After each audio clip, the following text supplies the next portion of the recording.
and I'm going to read through our hearing script. That'll basically the procedure for the hearing. This is the September 15th, 2021 session of the zoning hearing examiner docket. My name is David Sturkey. I'm the zoning hearing examiner for the city of Cincinnati, and I'll preside over this hearing.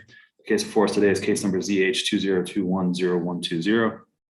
The purpose of this hearing is to allow applicants and opposing parties to testify and to offer and refute evidence and testimony. This hearing will follow the rules found in the zoning code and the supplemental rules of the zoning hearing examiner. All testimony and evidence that an applicant or any opposing application, the applicant shall have an opportunity to rebut that testimony and or argument offered in opposition. I'll give our zoning plans examiner, Walt Muller, an opportunity to provide an input as well. And then finally, I'll give the applicant an opportunity to make any closing statements. After all presentations have been made, I will close the hearing.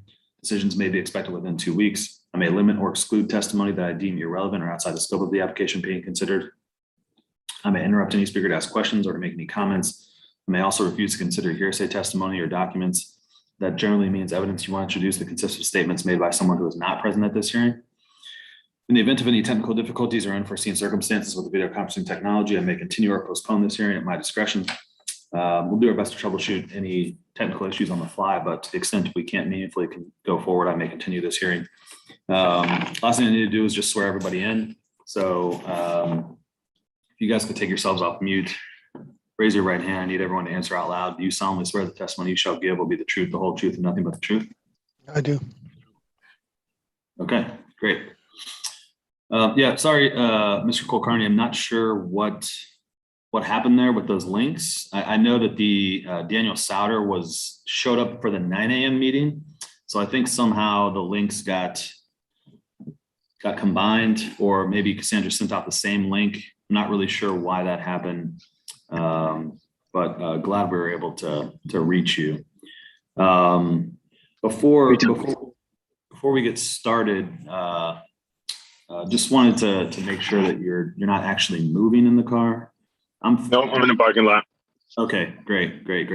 Yeah, no, I just wanted to confirm that. I'm totally fine to do it from your phone and in the car. Just didn't want to have you moving. So, yeah, with that, I'll go ahead and hear from you. What would you like to tell me about this application?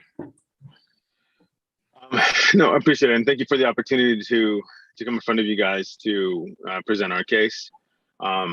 What we are presenting is Daniel Souter, owner of Pleasantry down in OTR, is through COVID, had to maneuver his business model. And instead of doing food and, drink, being able to go into the restaurant for food and drinks, he had to come up with an alternative option. He had a passion for wines and decided to start, creating a wine experience in that time.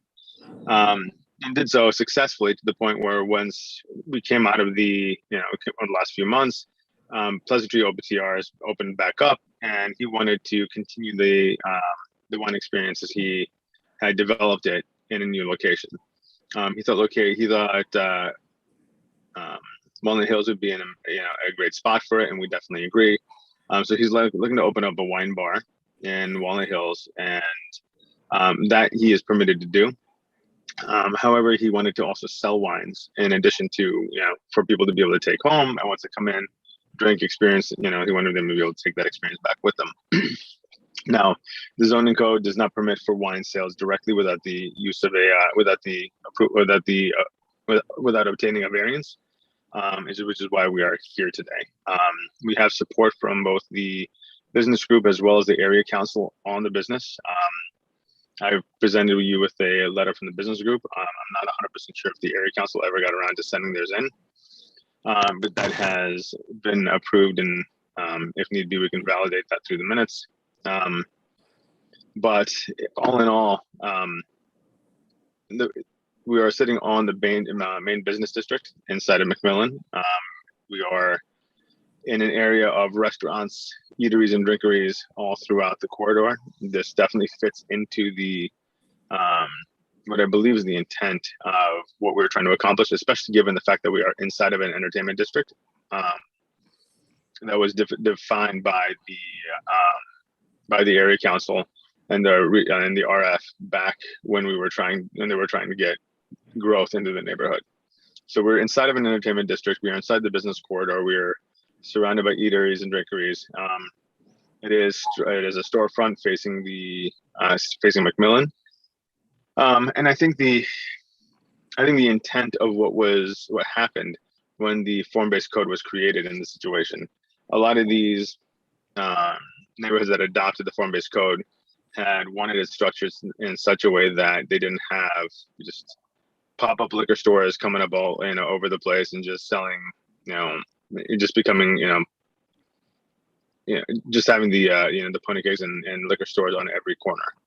And I think that's what the limitation was. And I think the intent of which is that if you wanted to do something, you had to come in and ask for the permission. And so, which is what we're trying to do. So for the most part, that's what we are looking to do. So we just need a variance to be able to allow Daniel Souter to be able to sell his wine out of the store. Retail sales. Yes, sir. Okay. Walt, anything you want to add to your staff report? No, my staff report actually speaks to itself, and if we read through there, it's actually defined a little different than how he explained it, but essentially we're getting to the same place here on the approval. We have looked at it. We do feel that won't have any adverse effect on the neighborhood. As he stated, it fits into what they're doing up there and what they're attempting to do up there. So staff and zoning is in support of this, along with the community council, I believe.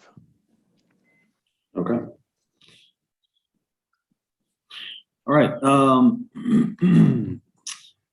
I don't have a whole lot of questions here. It seems pretty straightforward. It does kind of seem like this is the intent of a use permit review is to account for some of these blind spots or inconsistencies in the intent of the code. I'm very familiar with the neighborhood. It seems compatible with the uses, the surrounding uses. Yeah, I don't have any questions. Anything else you'd like to say, Mr. Kulkarni, in closing or otherwise? No, sir. Okay. All right. I'm gonna approve this. I've reviewed it quite a bit before we got started here today. So I'm gonna approve this. I need to type it up. That usually takes a little bit of time. In the opening, I say about 2 weeks. I think that's probably a relatively accurate estimate. Any of the administrative stuff for permitting, you can get started on with Walt to save you a little bit of time. As soon as I finish the decisions, I put them in a PDF and I send them out to you guys. So you'll have it just moments after it's done. As soon as you have that, you can start working with Walt on the rest of that permitting. If you have any questions or would like a status update on the decision, you can reach out to me and be happy to help. Absolutely, we will. Thank you so much. Okay. Thanks a lot. Any other questions or anything right now? No, I think we're good. Okay. All right. Good luck with the project.